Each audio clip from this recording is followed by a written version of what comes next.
La matinale de Radio Classique avec David Abiker. Votre invité Stéphane, le directeur général d'Artefact. Avec AG2R La Mondiale, spécialiste de la protection sociale et patrimoniale en épargne, retraite, santé, prévoyance. Édouard de Mezrac, bonjour. Bonjour. Bienvenue sur Radio Classique. Vous êtes spécialisé dans la transformation des entreprises face aux défis de l'intelligence artificielle. Et vous êtes l'organisateur du sommet Adopt AI qui se déroule depuis hier au Grand Palais à Paris. L'objectif de ce sommet est d'inciter les entreprises à accélérer le déploiement de l'intelligence artificielle. Pour quelles raisons ? Vous avez le sentiment que les entreprises françaises sont en retard par rapport aux autres entreprises dans le monde ? Alors, de facto, quand on regarde les chiffres, la France n'est pas en retard sur l'adoption de l'IA. Toutes les entreprises, que ce soit aux États-Unis, en Chine, en France, oscillent entre 50 et 60% d'adoption de l'IA. Et donc, on n'est pas en retard. Les entreprises européennes ne sont pas en retard. En revanche, il faut accélérer parce qu'on est au tout début de cette transformation. Moi, ce qui me frappe, c'est que ces transformations de l'économie réelle pour être prête pour l'IA, c'est dur. Ça prend du temps. Et donc le sommet Adopt AI, l'objectif, c'est de faire vraiment le Davos de l'IA. C'est le pendant économique, business, du sommet de l'IA qui a eu lieu en février dernier à Paris, au Grand Palais aussi, pour réunir tous les acteurs de l'écosystème et de faire en sorte que des acteurs de l'économie réelle, donc il y a beaucoup de grands patrons, il y avait un tiers des patrons du CAC 40 qui ont pris la parole en disant « Oui, on accélère sur l'IA, voilà comment on le fait, on embarque tous les employés et on embarque tout l'écosystème. » Mais qu'est-ce qui freine aujourd'hui les entreprises dans le déploiement de l'intelligence artificielle ? Alors c'est difficile. Il y a un chiffre qui est sorti, qui est valide aux États-Unis comme il est valide en Europe et en Chine. Il y a uniquement 5% des entreprises qui disent qu'ils ont vraiment réussi à passer à l'échelle sur leur transformation IA et IA générative. Moi, je vois ça comme une très bonne nouvelle. Comme c'est difficile pour tout le monde. C'est difficile pour les entreprises américaines, comme c'est difficile pour les entreprises européennes et les entreprises chinoises. Donc la course va être longue, on est au début de cette course. Et pourquoi c'est difficile quand on rentre dedans ? C'est que souvent les données sont pas prêtes, et pas de données, pas d'IA, pas d'intelligence artificielle. Maintenant, quand on parle d'agentique, il faut que les processus de l'entreprise aient été travaillés, et ça prend du temps et c'est pas simple. Et il faut que toute l'infrastructure technique soit prête.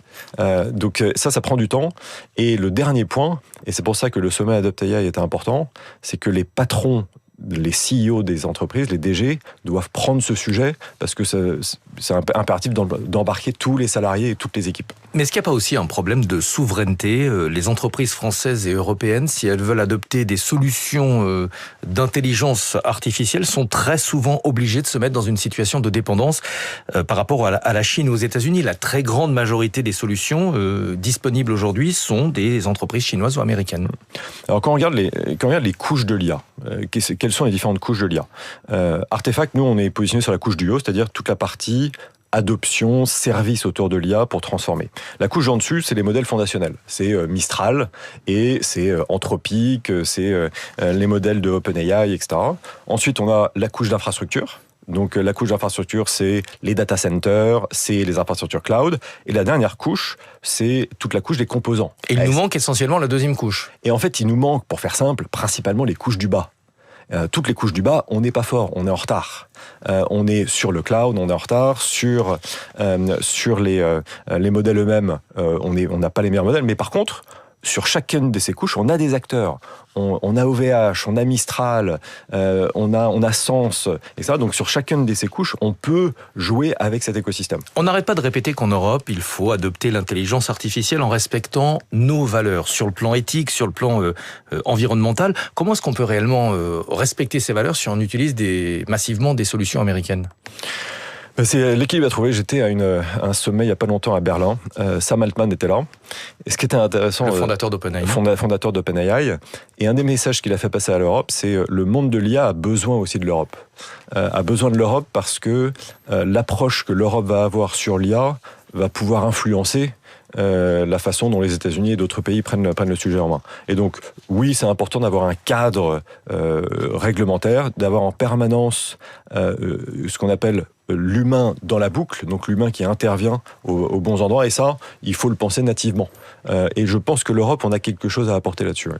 Le sommet Adopte AI continue aujourd'hui à Paris. Qu'est-ce que vous attendez concrètement de ce rendez-vous ? Comment est-ce que ça peut faire avancer les choses dans les entreprises ? Donc en fait, ça envoie un message fort qui est que l'Europe travaille et accélère sur l'adoption de l'IA. Le président de la République est intervenu hier soir au sommet, en fin de journée vers 19h, et a fait passer ce message en disant, en fait, il y a urgence que toutes les entreprises de l'économie réelle s'emparent de ce sujet. Et donc, ça a permis de remettre un peu un coup de pression et un coup d'urgence sur le sujet. Et cet événement, c'est un événement avec tout l'écosystème. Donc, tous les partenaires tech, européens comme américains, étaient présents, plein de startups. Énormément de start-up françaises, énormément de start-up européennes. Il y avait même un hackathon de drones qui était organisé dans le Grand Palais avec des étudiants français et internationaux qui étaient présents. Mais vous êtes en train de me dire que c'est surtout un exercice de communication politique à destination du monde, avant d'être un message aux chefs d'entreprise. Mais non, parce que de facto, des patrons, un tiers des CEO du CAC 40 ont pris la parole en disant on s'engage, et avec quelque chose de très concret, on a lancé un manifeste qui est signé par un certain nombre de patrons aujourd'hui sur voilà la recette et voilà l'engagement des grands patrons pour accélérer sur l'adoption de l'IA.